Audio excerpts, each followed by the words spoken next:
Welcome to the Engineering, Emotions, and Energy podcast. I am your host, Justin Wink. Today we're going to be talking about how influential you already are. Now, influence is one of those things that a lot of people want to get better at, and I'm not saying that it isn't something that you can work on, should work on, probably would be helpful to work on. What a lot of people don't realize is that they already are influential to other people. So you don't have to go read Dale Carnegie's How to Win Friends and Influence People or read countless articles on the 10 steps to being influential, because in a lot of ways you already are influential. I heard something that even if you're the most introverted of introverts, you're likely going to come into contact with well over 1,000 people. I don't know what the time frame was or whatever, but I mean, just take into account day to day, going to a store, ordering a coffee, interacting with coworkers. And you might say, well, a lot of stuff can be done online. In a lot of ways, that means that your influence is even amplified, because any given post, especially in a public forum, who knows how many people that actually impacts. And one of the things is we often don't even realize how influential we are, because we usually just don't even get the feedback. Sometimes the feedback or the impact could take months or even years, where we might never even find out. I recently had the opportunity to find out my own influence with a couple key examples that I'm going to go over. So just think about the areas of your life where maybe you've gotten that feedback. And sometimes maybe it's not positive feedback, maybe it's negative feedback. So I got to go to a holiday party just recently.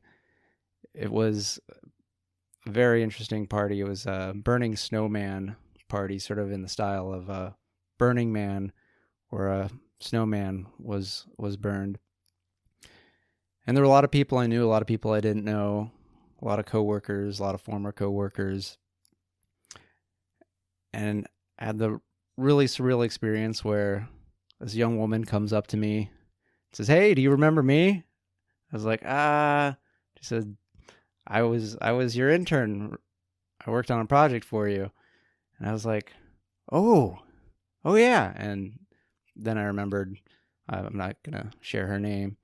And I was like, oh yeah, I'm sorry I had you work on that project, and it was in Visual Basic for applications in Excel.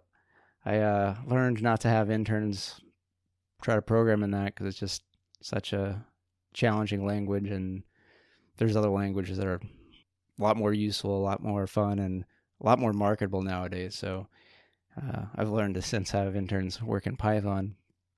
She said, no, turned out to be fantastic, because I was getting my degree in, I believe it was neuroscience. And after working on that project, even though I'm sure it wasn't that great of coding and you probably had to have it redone, I learned that I really loved coding. So I was a little bit too late into my program, so all I could do was do a minor in it. But now I'm working for a very large tech company. I'm not going to name the name of the company. You could probably use Bing to figure out what company it is. And this was, 2 years ago. I had her work on this project for maybe only a couple weeks and was supportive. And I had no idea that effectively this cascaded her basically being able to find her ideal career path, at least for the time being. Who knows, right? Wherever anything can go.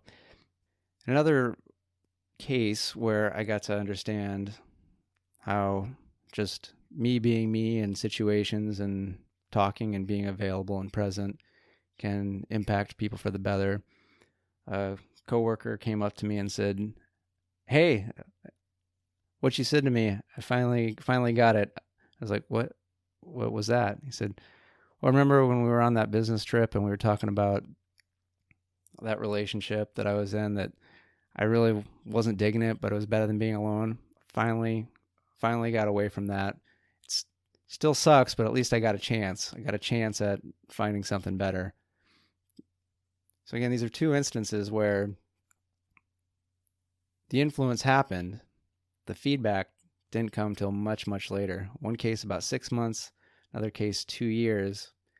And then I'm sure there's other cases where I'll probably never get the feedback on what it did. So the question is, what intention are you putting out there? What sort of feedback would you like to get? Whether it's the next day, the next month, the next year. What intention do you want to put out? Do you want to be putting out something positive, something where you're helping people make their life easier, make their life better, helping them get to what they want?